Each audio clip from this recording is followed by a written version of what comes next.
तो आपको इंस्पिरेशन कहाँ से मिले स्पोर्ट्स मेडिसिन में जाने के लिए?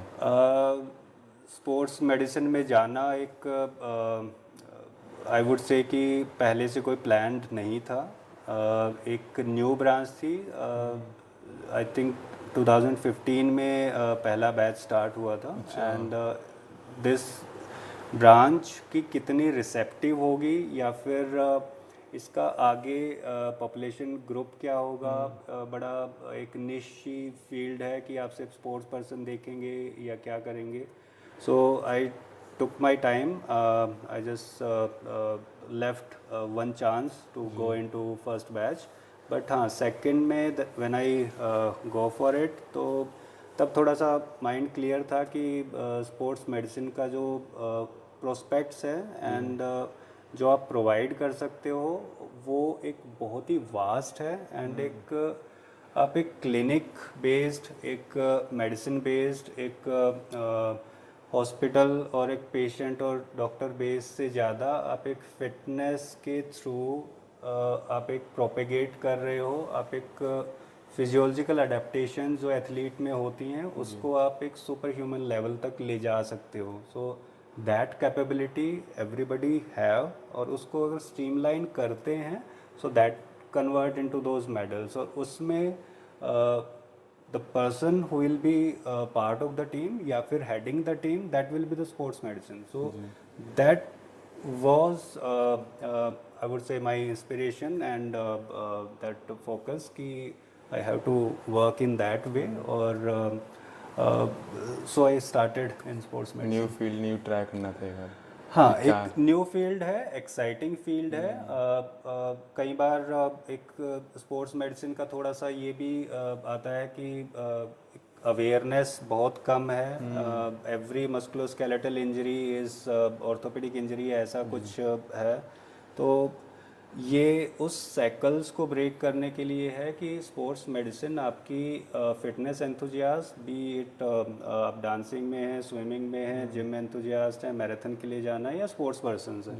सो sports medicine take care of all the aspect. आपका मेडिकल हो, सर्जिकल हो, आपका परफॉर्मेंस एनहांसमेंट हो, आपका न्यूट्रिशन हो, आपका supplementation and psychology. So it's a complete wholesome thing जो कि आप एक स्पोर्ट्स पर्सन या फिटनेस एंथुजियास्ट को एक अगर जनरल ऑर्डिनरी पर्सन है टू गेट देम फिट, अगर फिट हैं और स्पोर्ट्स पर्सन है to achieve that level of physiology जिसमें कि वो एक फास्ट स्ट्रॉन्ग बेटर वर्जन अपना बन सके। अभी आपने बताया था कि आपने 2005 में नीट क्वालिफाइड हुआ था, Yeah.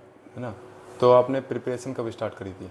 प्रिपरेशन 12th के बाद ही आई डिड कोचिंग इन 2004। और उस टाइम पे ओएसिस करियर एज करके था, if I remember it right, Janakpuri में। तो I took 6 month coaching there. But more और लेस वो कोचिंग प्लस सेल्फ प्रिपरेशन दोनों था। एंड सो बस उसको करते करते I took give exams and that's how I cracked. मतलब उस टाइम आपने खाली कोचिंग से और बुक्स, उस टाइम तो इतना इंटरनेट भी नहीं था कि इतने अवेयरनेस भी नहीं थी कि हमारे पास मॉड्यूल्स होते थे एंड इतना जैसे ऑनलाइन या ऐसा जो अभी हैं जो हम फैसिलिटीज़ अवेल कर सकते हैं वो कम थी। Those were available, but books, study material and those group discussion, problem solving, वो एक मेन स्टे रहता था। एंड दैट आई थिंक कि वो एक बेटर वे है टू टीच। तो अब क्या लगता है आपको कि पहले 2005 में जब आपने एग्ज़ाम दिया था जब टफ था लेवल या इस टाइम टफ है? क्योंकि अब तो बहुत ज़्यादा अपॉर्चुनिटीज़, जैसे ऑनलाइन पढ़ सकते हैं, बुक सब कुछ आ गया है। उस टाइम में इतनी वो नहीं थी। जो नीट का एग्ज़ाम या फिर कोई भी कॉम्पिटिटिव एग्ज़ाम है उसमें जो टफनेस है वो एक डिपेंड करती है कि how prepared you are and how interested you are, right.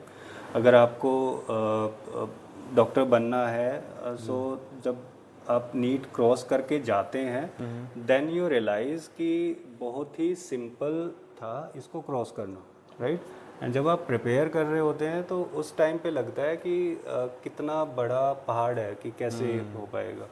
So just ये होता है कि फोकस्ड और एक विलफुल अप्रोच से अगर जाते हैं तब is easy. I won't say कि कुछ टफनेस या ऐसा कुछ कम हो गया, बिकॉज मेडिकल फील्ड है, इट्स एवर इवॉल्विंग। कुछ पार्ट्स है जो कि स्टैटिक रहता है, कुछ पार्ट्स है जो कि इवॉल्व होता रहता है, तो उस पे up to date knowledge and that questioners and study material वो हमेशा अवेलेबल रहते हैं। उनकी अवेलेबिलिटी अभी अच्छी हो गई है। पहले उसी चीज़ के लिए we have to run from pillar to post कि हमें नोट्स शेयर करने हैं या फिर स्टडी मटेरियल परचेज़ करना है, बट अभी वो ऑनलाइन ऐसे है कि आप उसको एट योर कन्वीनियंट टाइम आप उसको पढ़ सकते हैं।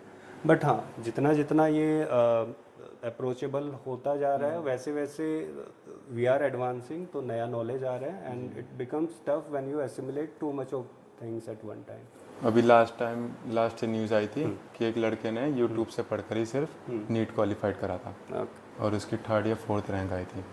और यूट्यूब एक आई थिंक एक मीडियम है। अगर मैं किसी को पढ़ा रहा हूँ फिज़िकली, तो वो मैं वही इंफॉर्मेशन मैं अपने स्टूडेंट्स को दे रहा हूँ। If somebody is taking that information एक वीडियो से जो कि यूट्यूब पे डाल दी गई है, राइट, तो सेम इंफॉर्मेशन वो उसको वहाँ मिल रही है, राइट। बहुत सारा ऐसा कंटेंट होता है कि आपके यूट्यूब पे या सोशल मीडिया पे जो कि इररेलेवेंट होते हैं, बट अगर ऐसा कंटेंट है, और ऐसे कंटेंट बहुत सारे हैं कि आप अपने लेक्चर्स या फिर कुछ प्रोसीजर्स या ऐसी चीज़ें यूट्यूब पे होती हैं, तो वो as good as attending the class है, तो या एनीवन कैन डू दैट।